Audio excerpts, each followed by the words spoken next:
Assalamualaikum warahmatullahi wabarakatuh. Halo adik-adik semua.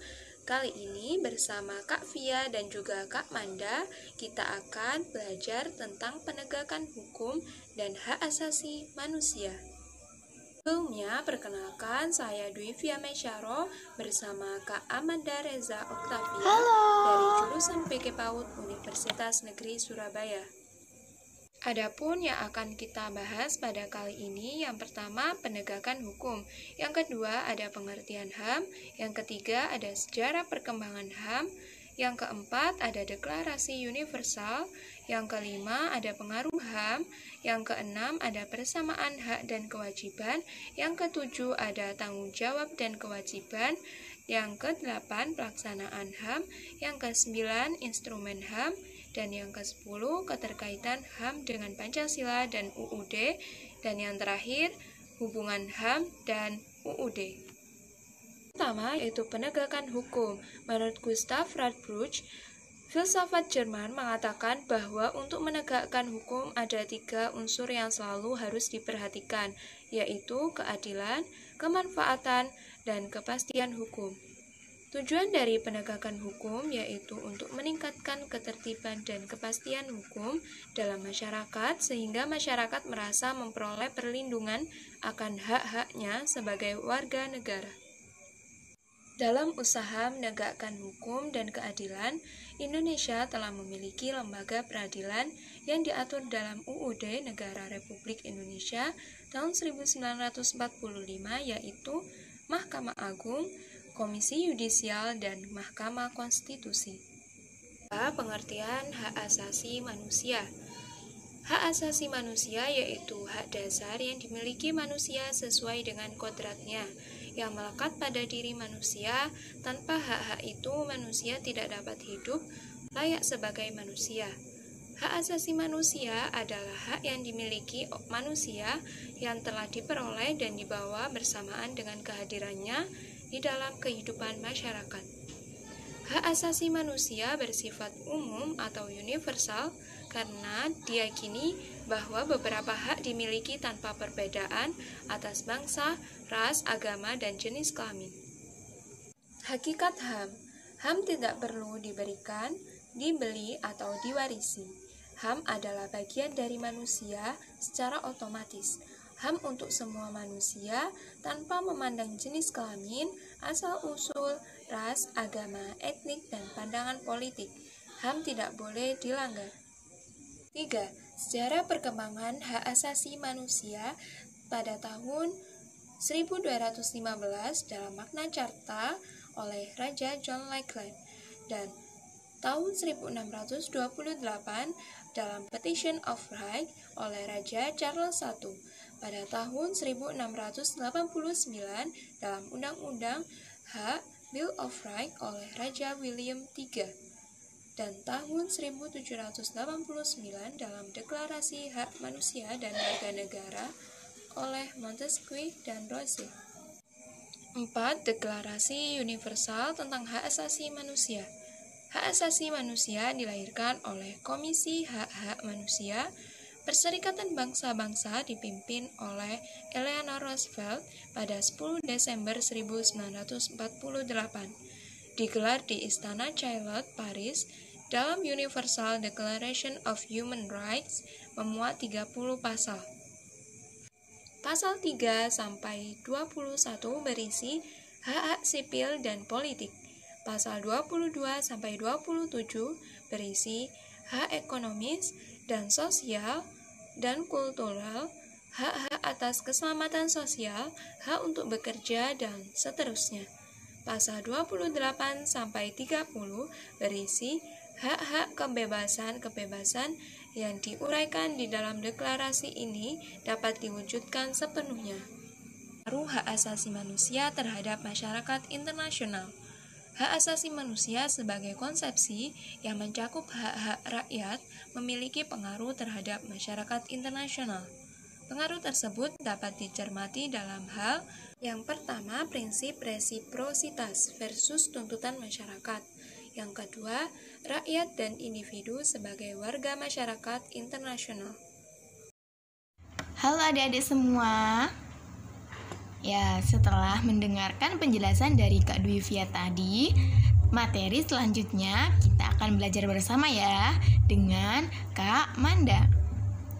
Baiklah, materi selanjutnya adalah materi ke-6, yaitu persamaan hak dan kewajiban. Adik-adik semua sudah tahukah apa itu hak dan apa itu kewajiban?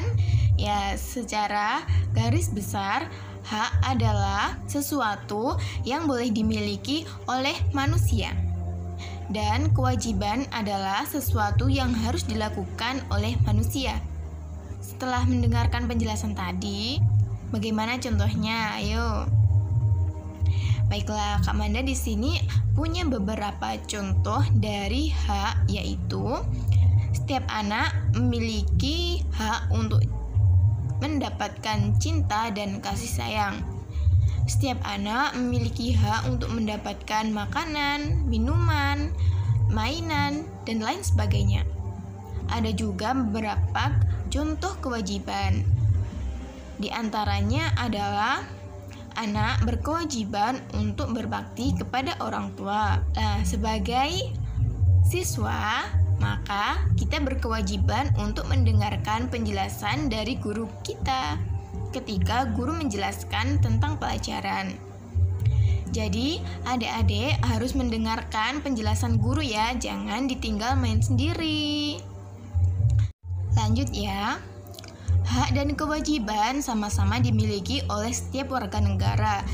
Jadi di Indonesia ini ada peraturan yang mengatur tentang hak asasi manusia atau HAM yang biasanya disebut dengan HAM.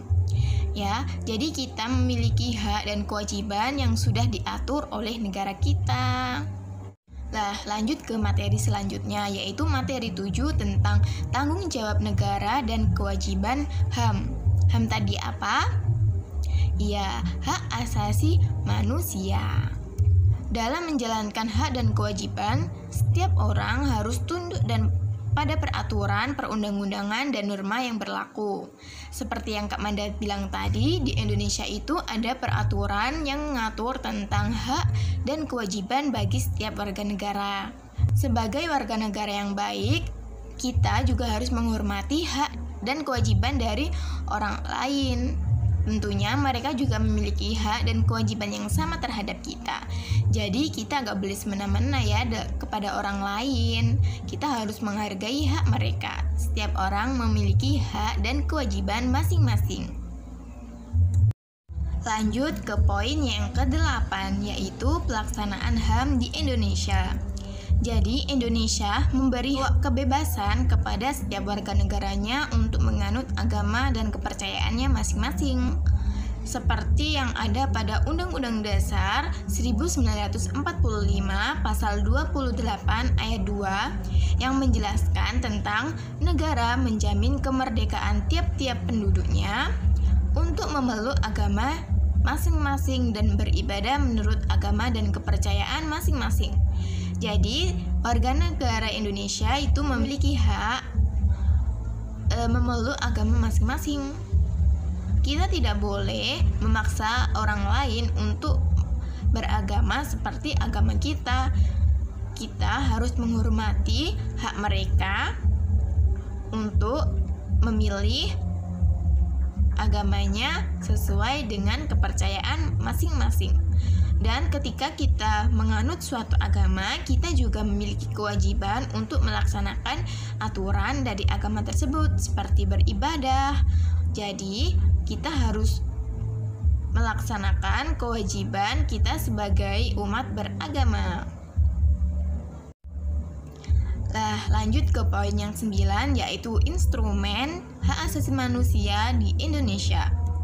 Instrumen sebagai alat untuk menjamin perlindungan dan pelaksanaan hak asasi manusia nasional di Indonesia.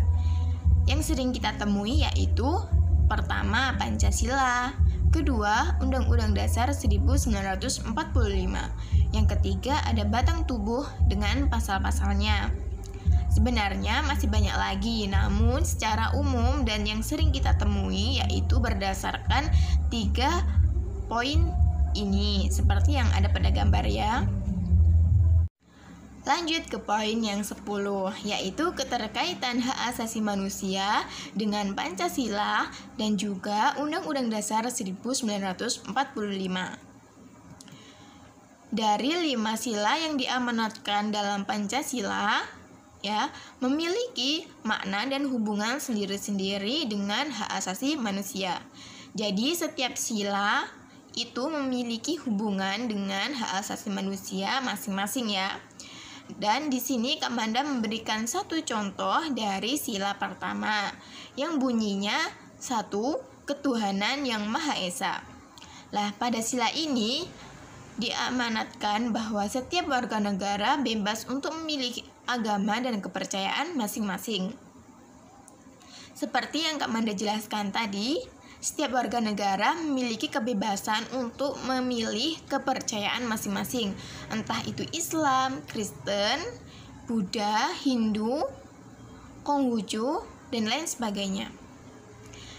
Setiap warga negara memiliki kebebasan untuk memilih kepercayaan masing-masing tanpa adanya paksaan. Jadi kita tidak boleh memaksa orang lain harus memiliki kepercayaan seperti kita ya. Lanjut ke poin yang 11, yaitu hubungan hak asasi manusia dengan Undang-Undang Negara Republik Indonesia tahun 1945. Di dalam Undang-Undang Dasar itu terdapat kalimat mencerdaskan kehidupan bangsa. Lah, dalam kalimat ini Indonesia menjamin hak dari setiap warga negaranya untuk mendapatkan pendidikan yang layak guna mencerdaskan sumber daya manusia di kemudian hari yang dimana akan menjadi pengganti pemimpin negeri ini dan untuk mengejar ketertinggalan dari bangsa lain. Jadi, Indonesia menjamin setiap warga negaranya untuk mendapatkan pendidikan yang layak karena kita adalah generasi penerus bangsa di masa depan. Beberapa tahun ke depan kita akan menjadi seorang pemimpin dari negara kita sendiri.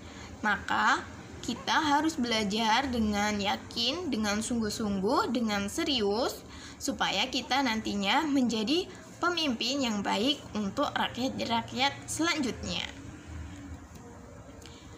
Dan sekian dulu dari kami. Terima kasih telah mendengarkan penjelasan dari Kak Dwi Fia dan juga Kak Manda. Sampai jumpa.